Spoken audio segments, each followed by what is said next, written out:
Mike Tyson versus Ricardo Spain. The fourth fight in Mike Tyson's career took place on June 20th, 1985, at Resorts International, Atlantic City, New Jersey.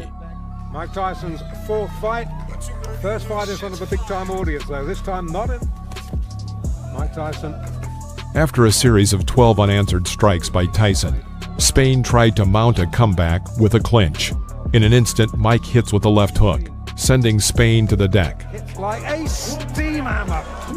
As Ricardo Spain has already found out. Boy, that was quick. Boy, that was fast.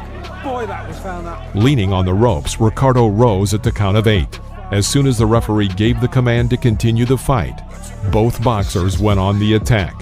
Both missed their targets, but Mike Tyson was faster and immediately landed a left hook to Spain's jaw. Ricardo's knees bent, which saved him from 2 more blows, but the referee stopped the bout. Absolutely destroyed him there. Well, we wondered, didn't we, when we saw the Halpin fight? Mike Tyson versus Michael Johnson. Mike's 8th fight, which took place on September 5th, 1985.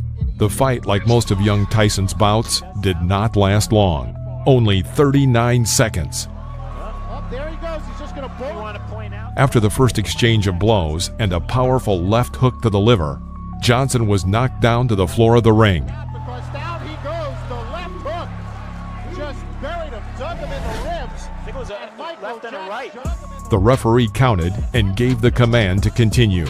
The fight quickly began again, and Tyson hit Johnson with a powerful right cross, knocking him out. And he put it all there. The right to the head, and it's all over. Goodbye. I hope he's not hurt because that was a brutal, wide open punch. He did not have his guard up, and Mike Tyson just Mike Tyson versus Robert Coley. The 10th fight in Mike Tyson's career took place on October 25th, 1985, at the Atlantis Hotel, Atlantic City, New Jersey. The scheduled 8-round match began quickly and ended just as quickly, all in the style of the young Mike Tyson. In the first round, Tyson crushed this taller opponent at just 37 seconds, taking him down with a powerful left hook.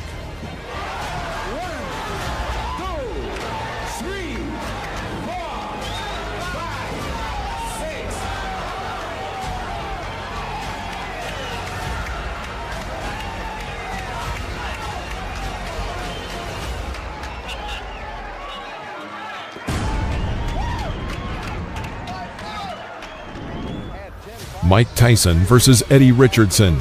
The 12th fight in the career of Mike Tyson took place on November 13th, 1985 in Houston, Texas.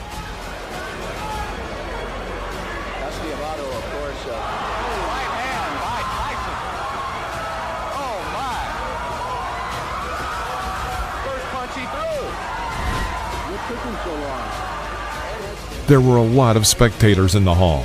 Everyone got comfortable in anticipation of the next knockout.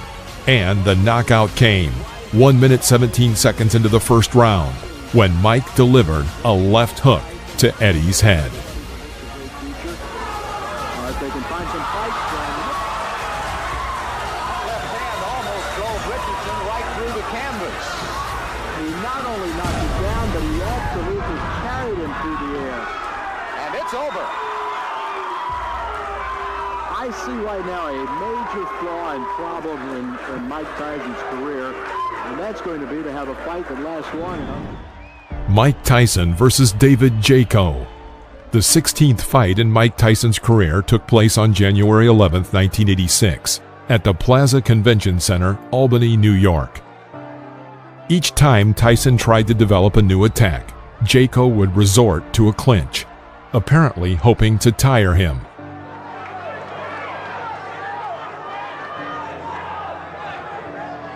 After one of these combinations, a strike landed on David's head, and he found himself knocked down into the corner of the ring.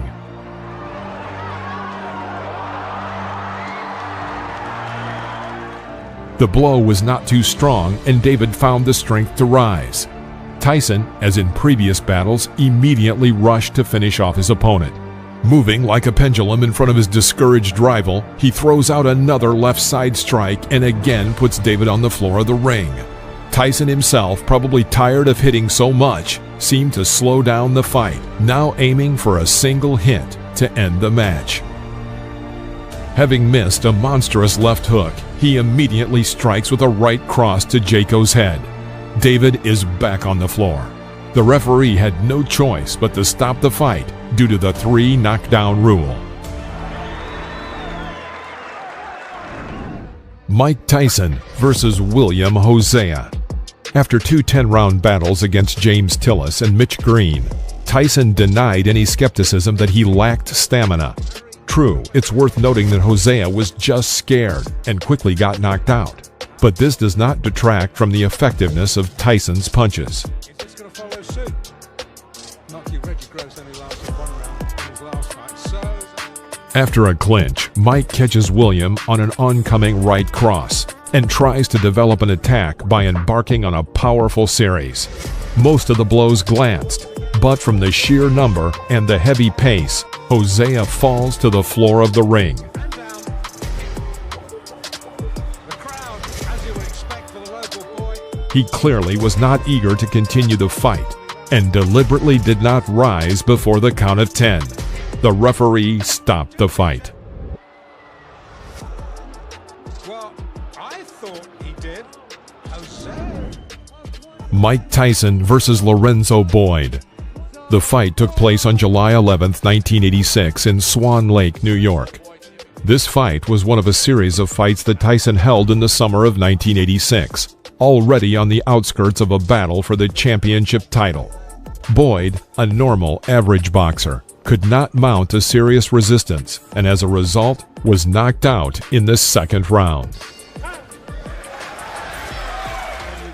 Entering close range, Boyd tries to break through Tyson's defense, but to no avail. Mike himself, having waited a moment, inflicted a powerful right uppercut, but the overshot missed. Tyson calmly walks up to him again and hits him with his crown right hook into Boyd's core, and then followed with a right uppercut. Lorenzo falls to the ring floor. The count is 5. The count is 6. The count is 8. He will not get up. It's over. Sam, show me what heavyweight throws punches that quick.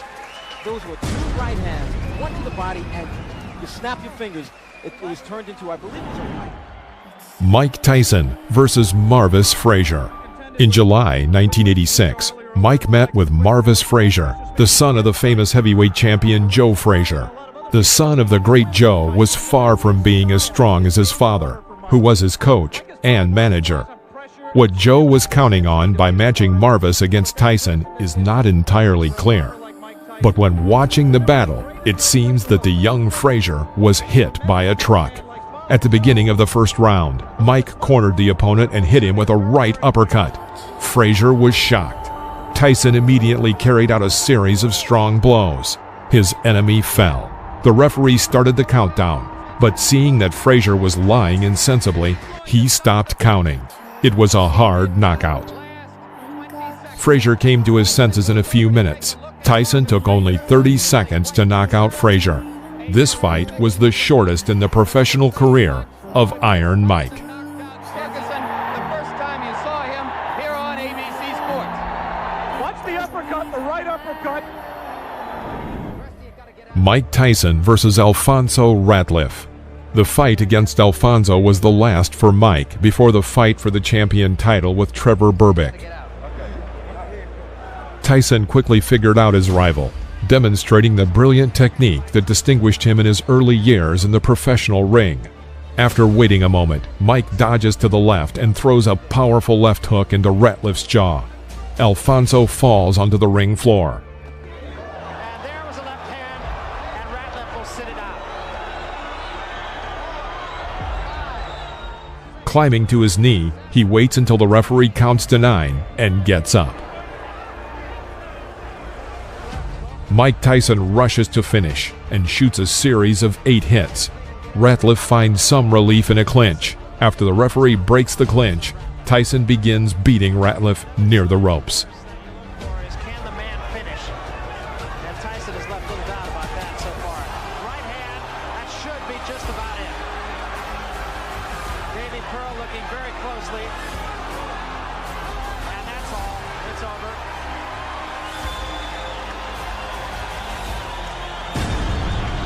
The bicycle had a flat tire. And the rider fell off.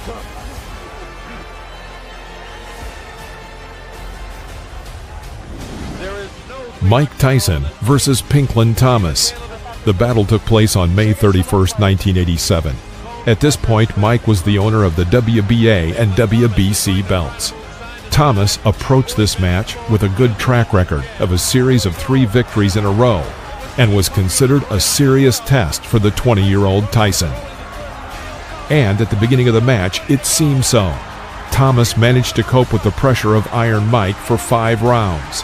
However, in the 6th 3-minute period, Tyson carried out a series of powerful uppercuts and hooks from both hands, some of which landed right on his opponent's jaw.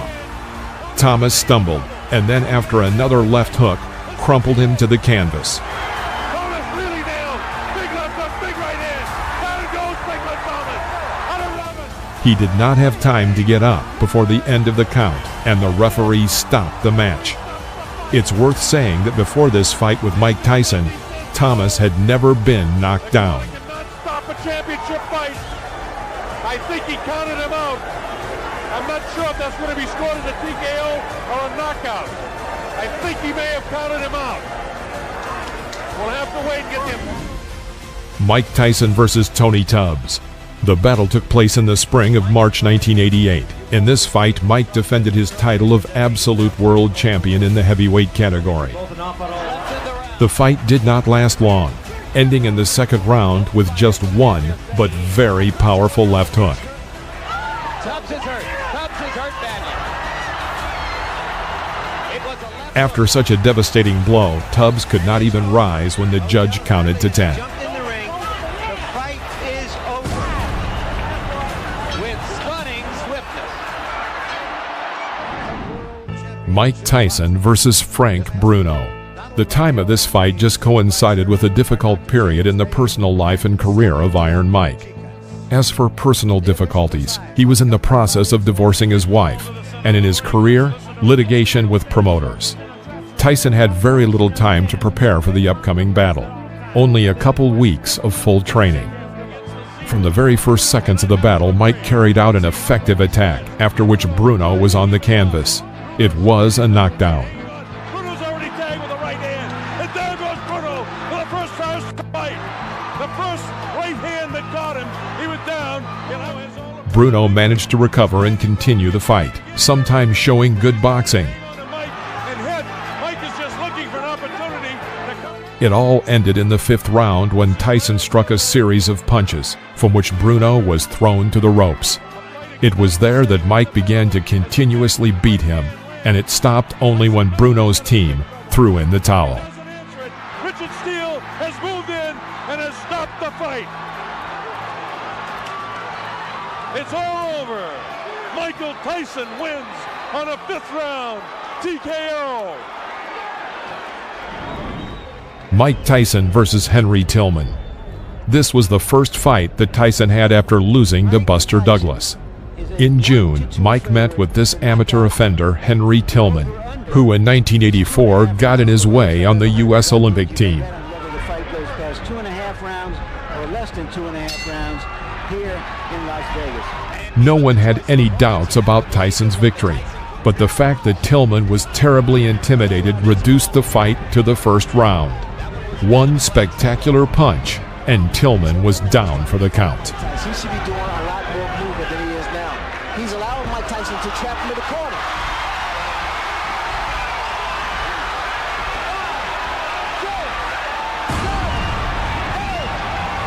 That'll be enough. Mike Tyson versus Donovan Ruddock.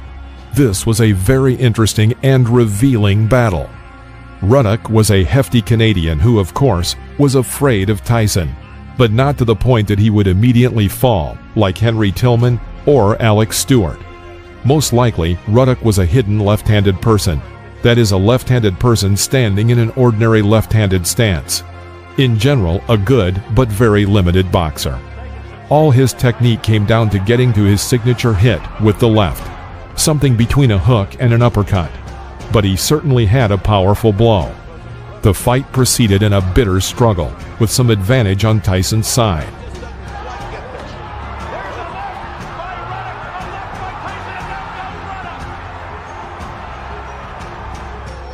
In the 7th round, he hit Ruddock's jaw with a left hook. Ruddock staggered and leaned on the ropes.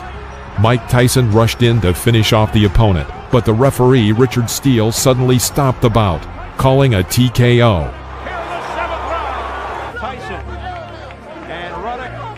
The decision was very controversial. After the battle stopped in the ring, a brawl began. After the intervention of the security guard, the fight was stopped. Mike Tyson versus Buster Mathis Jr. The battle took place in December of 1995.